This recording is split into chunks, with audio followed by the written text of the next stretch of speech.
Today's scripture lesson comes from 1 Corinthians chapter 15, verses 51 through 57, which read, "I will explain a mystery to you. Not every one of us will die, but we will all be changed. It will happen suddenly, quicker than the blink of an eye.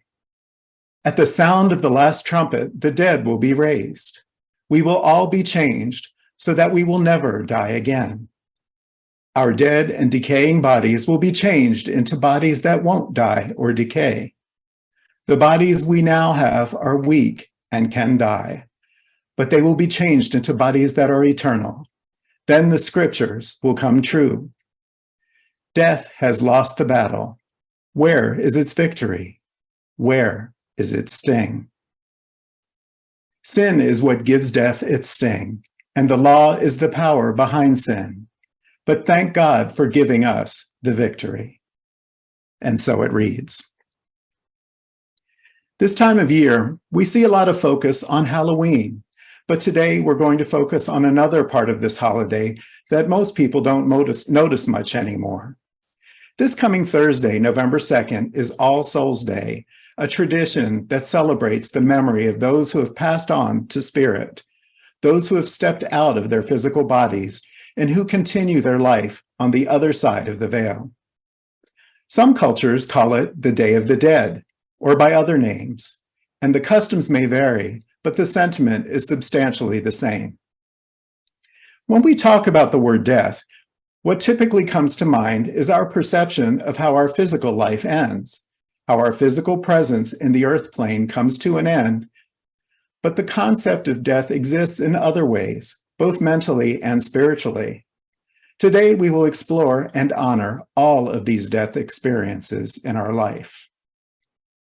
In divine metaphysics, we don't believe in death as a complete final end of our existence. Rather, it is a transition from one form of life to another, that we continue to exist beyond the physical, which is what the word metaphysics means. I personally know people who believe that when our body dies, it's like someone turns out the light and that's it, forever. There are others who believe something similar, but that at some point an angel blows his horn and like some kind of spiritual zombies, our physical bodies will literally come back to life in perfect form, never to die again.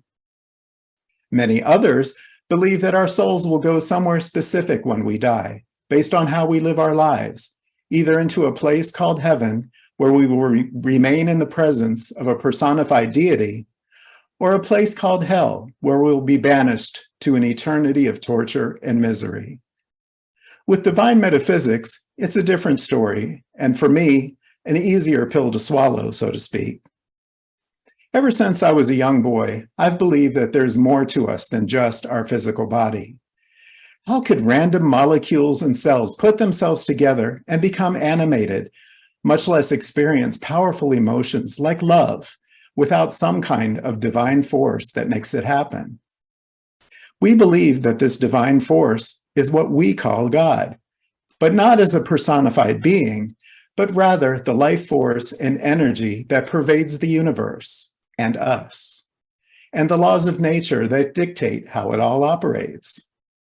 Our memory, our experience, our true identity lives somewhere inside of our physical bodies during this lifetime, the energy of which continues to exist even after the physical body dies away. But where do we go? Some casually call it the other side. But the other side of what? Well, from what I can tell, I think the other side is right here, just in a different dimensional experience.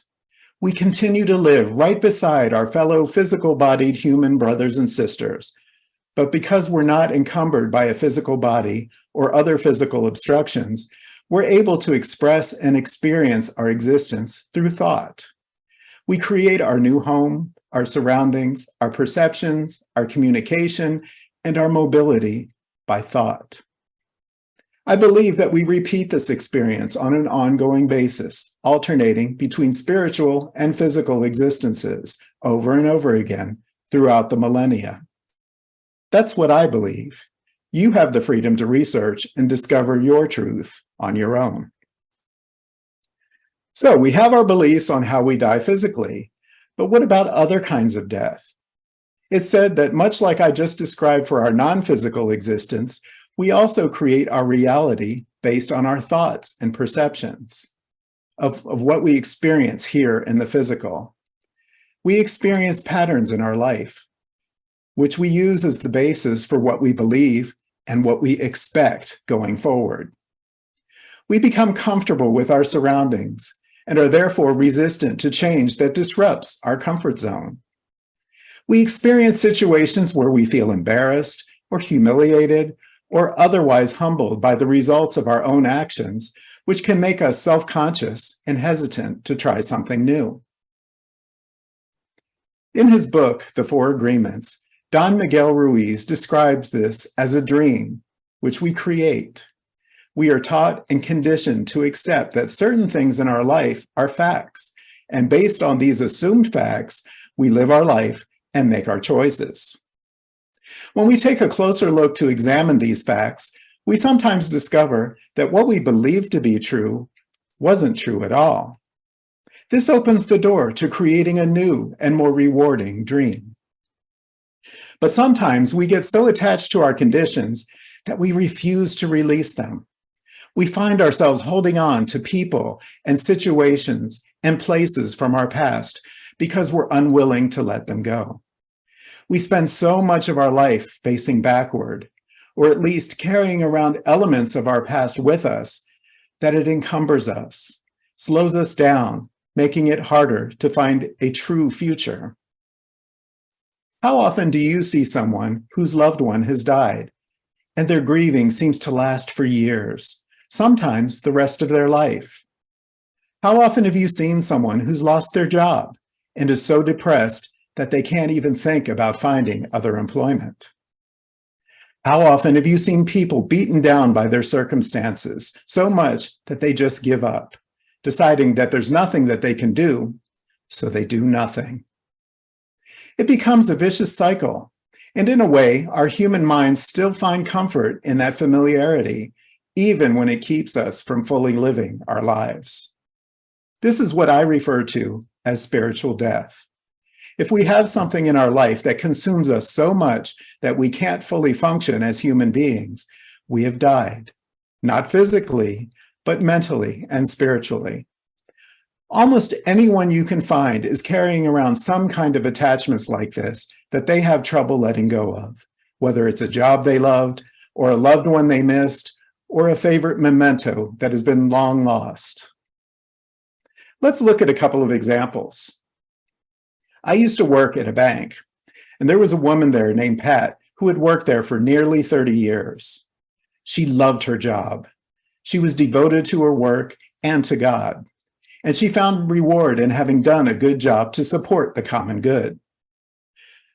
Our bank was then acquired by a large regional bank, which no longer needed a local presence for the services we supported because they already had a staff in other cities.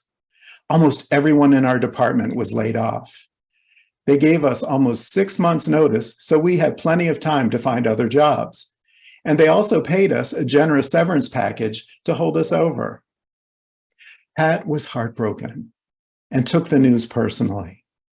All she could think about was how the company she had worked so hard for had sold out on her. Instead of sticking it out for a few more months, doing the same thing that she had done for every day for years, she chose to leave immediately. Our managers tried to dissuade her, but she wouldn't hear it. In her anger, Pat punished herself over something that had nothing to do with her personally and over which she had no control.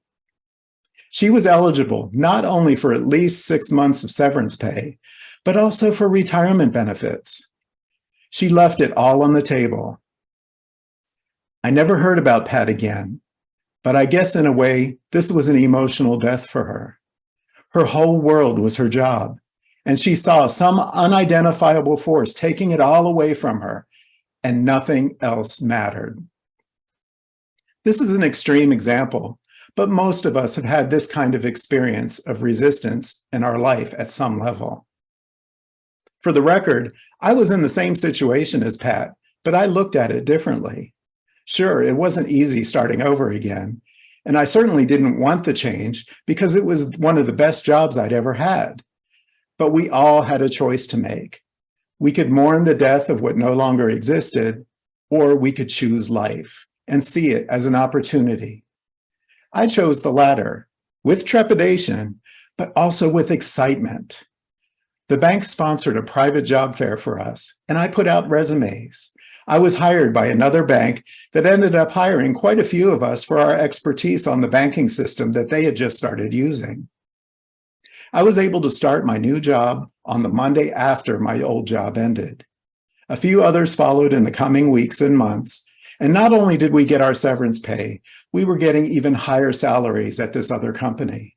For me, this not only provided a down payment for my first house, but over the years, it afforded me the opportunity to transition into an even better job, which I enjoyed for another 19 years. And that job made it possible for me to retire much earlier than I ever imagined was possible. They say, when one door closes, another door opens.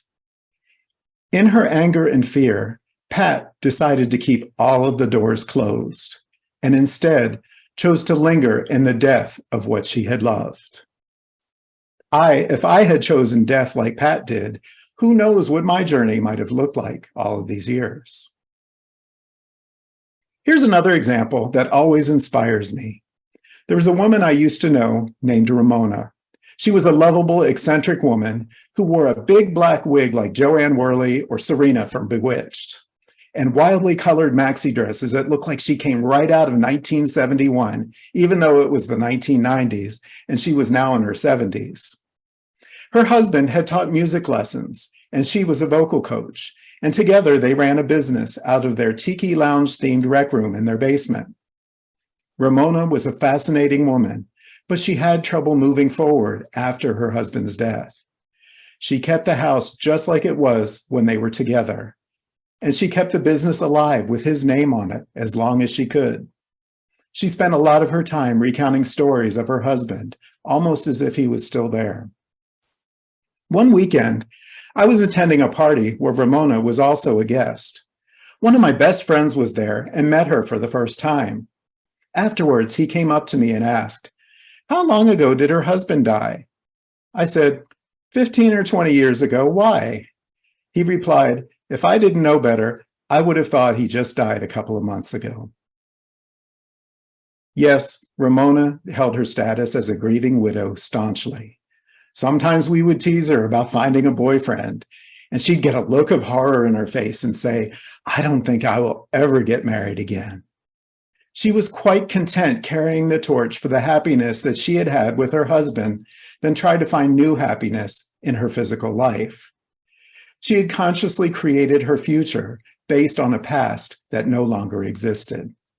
In a way, she had died too. She would not allow herself to be completely happy, perhaps because it would mean that she'd have to let go of him and the sadness that kept her connected to him. It felt safer to hold on to her past than to try to make a new future. This was a spiritual death for Ramona. Then one day, we got a card announcing that she was moving to Florida. One weekend, quite by chance, she had reconnected with an old friend. They hit it off, and after a whirlwind romance, they got married, she sold her house and bought a place near the beach, and they lived happily ever after. Literally. Once she was willing to surrender the death that she had imposed on herself, she was able to transition to her happiness and finally move on, even if it did take almost 20 years for it to happen. Some folks aren't intimidated by death. They tend to look at life more practically, remembering that death is just a natural part of life. A mature couple that my family knows are named Janet and Irv. One night, they were sitting on the couch watching TV, and the show they were watching was discussing things that couples can do to prepare for the inevitable, living wills, estates, and things like that. Irv turned to Janet, and with a very serious expression, he said, "Honey, I want you to promise me that if there ever comes a time that I'm dependent on electronic equipment and bottled liquids, that you will make sure that you put an end to it. Janet replied with a compassionate look in her eye. "No problem, hon." And she got up and turned off the TV and poured his beer down the drain. Seriously now, when I see people suffering from loss or getting frustrated by their past, I remind them to look down at their feet. And you might want to take a moment to look down at yours right now. I ask them, which way are their feet pointing? And then I remind them, if they were meant to keep looking backward, their feet would probably be pointing the other way. Do your best to look ahead. The past no longer exists. It's simply a reminder of the lessons we have learned and helps us maintain a perspective on how well we've learned them. Our willingness to move forward with a clean slate and an open mind every day is the foundation of our happiness and satisfaction. We might not know what's coming, but we know we can handle it because of, and maybe in spite of, our past. Now let's take a look at our scripture lesson and see how it applies to all of this. Paul tells us that when we experience our transition, we will not die, but we'll be changed. This means that our identity will live on, but our perception of ourselves and our surroundings will change. This applies to both our physical death as well as overcoming our mental and spiritual obstacles. He tells us it will happen suddenly.